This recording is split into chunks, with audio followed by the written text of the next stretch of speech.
Hello friends, स्वागत है आपका यूट्यूब चैनल नव शिक्षा हिंदी में। और आज हम पढ़ेंगे बीएनएसएस 2023 की धारा 185 जो सीआरपीसी के अंतर्गत धारा 165 हुआ करती थी।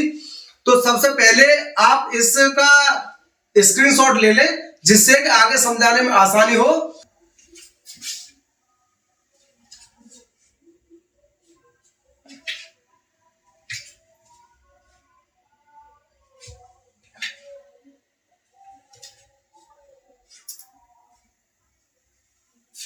तो धारा 185 के अंतर्गत है पुलिस द्वारा तलाशी। और यह तलाशी कब ली जाती है? विवेचना के दौरान ली जाती है ज्यादातर।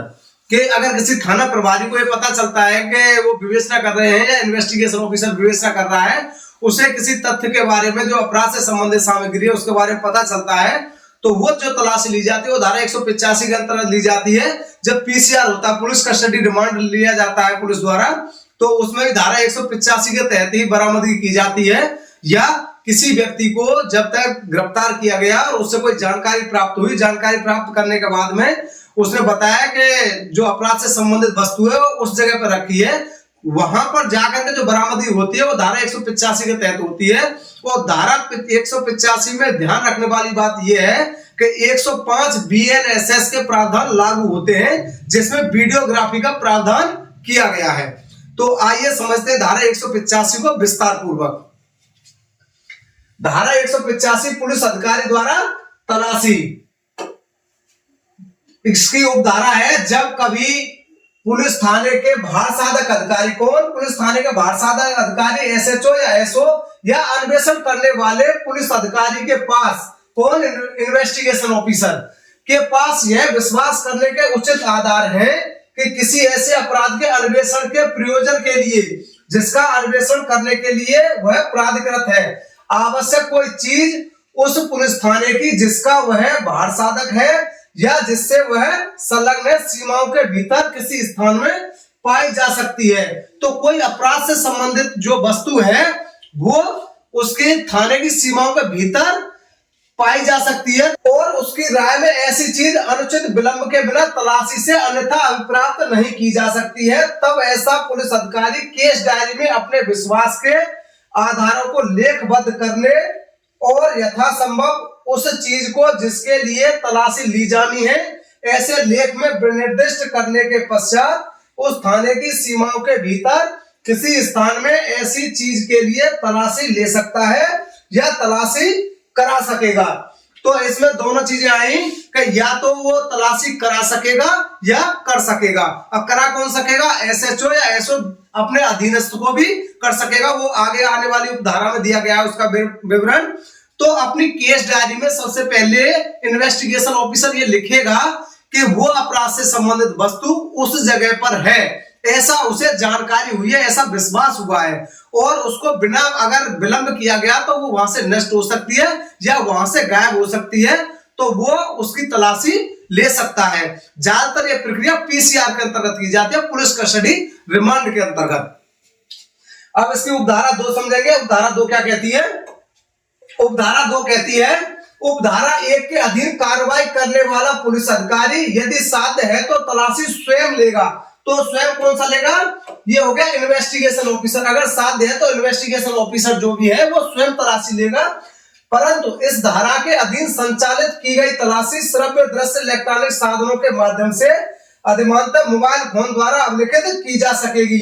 इसका मतलब यह हो गया उसकी वीडियोग्राफी कराई जाएगी। और ये प्रावधान कहां पे? 105 बीएनएसएस के अंतर्गत।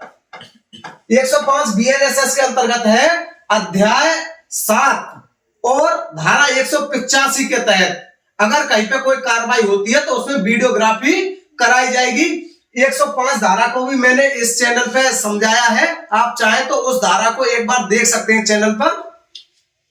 इसकी उपधारा 3 क्या कहती है ये जानेंगे। यदि वह तलाशी स्वयं लेने में असमर्थ है, कौन? इन्वेस्टिगेशन ऑफिसर, और कोई अन्य ऐसा व्यक्ति जो तलाशी लेने के लिए सक्षम है उस समय उपस्थित नहीं है, तो वह ऐसा करने के अपने कारणों को लेखबद्ध करने के पश्चात अपने अधीनस्थ, किसको? अपने अधीनस्थ किसी अधिकारी से अपेक्षा कर सकता है कि वह तलाशी ले और ऐसे अधीनस्थ अधिकारी को ऐसा लिखित आदेश देगा। क्या करेगा? लिखित आदेश प्रदान करेगा। कौन? इन्वेस्टिगेशन ऑफिसर किसी अपने अधीनस्थ को, जब वो व्यक्ति नहीं जा सकता है, हो सकता है किसी कार्रवाई में हो या किसी अन्य जगह पे हो, तो वो क्या करेगा? लिखित आदेश अपने अधीनस्थ को दे देगा और उसमें क्या लिखेगा? जिसमें उस स्थान को जिसकी तलाशी ली जानी है और यथासंभव उस चीज को जिसके लिए तलाशी ली जानी है विनिर्दिष्ट किया जाएगा और तब ऐसा अधीनस्थ अधिकारी उस चीज के लिए तलाशी उस स्थान में ले सकेगा। तो अपने अधीनस्थ को अगर नियुक्त करता तलाशी के लिए तो उस स्थान के बारे में विवरण भी उस आदेश में लिखेगा और यह भी लिखेगा कि इस वस्तु की तलाशी ली जानी है, तब वो अधीनस्थ अधिकारी उस स्थान की तलाशी ले सकेगा। यह उपधारा 3 के अंतर्गत है। इसकी उपधारा 4 क्या कहती है, इसको समझेंगे। तलाशी वारंटों के बारे में इस संहिता के उपबंध, किसमें? तलाशी वारंटों के बारे में और तलाशियों के बारे में धारा 103 के साधारण उपबंध इस धारा के अधीन ली जाने वाली तलाशी को जहां तक हो सके लागू होंगे। तो धारा 103 बीएनएस के अंतर्गत क्या है? बंद स्थान की तलाशी, उसमें 8 जो क्लॉज दिए गए हैं तो वो भी इसमें लागू होंगे। उपधारा 5 क्या कहती है? उपधारा 1 या उपधारा 3 के अधीन बनाए गए किसी भी अभिलेख की प्रतियां तत्काल किंतु 48 घंटे के पश्चात नहीं ऐसे निकटतम मजिस्ट्रेट को भेजी जाएंगी जो उस अपराध का संज्ञान लेने के लिए सशक्त है और जिस स्थान की तलाशी ली गई है उसके स्वामी या अधिभोगी को उसके आवेदन करने पर उसकी एक प्रति मजिस्ट्रेट द्वारा निःशुल्क दी जाएगी। इसका मतलब ये हो गया, जिस स्थान की तलाशी ली गई है और उसका जो अभिलेख बनाया गया है, चाहे वीडियो बनाई गई हो या सीजर बनाया गया हो, वो 48 घंटे के अंदर उस मजिस्ट्रेट को भेजा जाएगा जो उस अपराध पर संज्ञान लेने के लिए सशक्त है। उस मजिस्ट्रेट को भेज देंगे और मजिस्ट्रेट क्या करेंगे? जिस स्थान की तलाशी दी गई है, अगर उसका स्वामी, कौन? उसका मालिक, उस स्थान का मालिक अगर अपेक्षा करता है तो उस सीजर मेमो की उस स्वामी को एक प्रति निःशुल्क प्रदान करेंगे। यह विवरण दिया गया है हमारी उपधारा 5 के अंतर्गत। तो ये थी हमारी धारा 185 जो सीआरपीसी के अंतर्गत धारा 165 थी। अगर आपको वीडियो पसंद आया हो तो चैनल को लाइक करें, सब्सक्राइब करें। Thank you.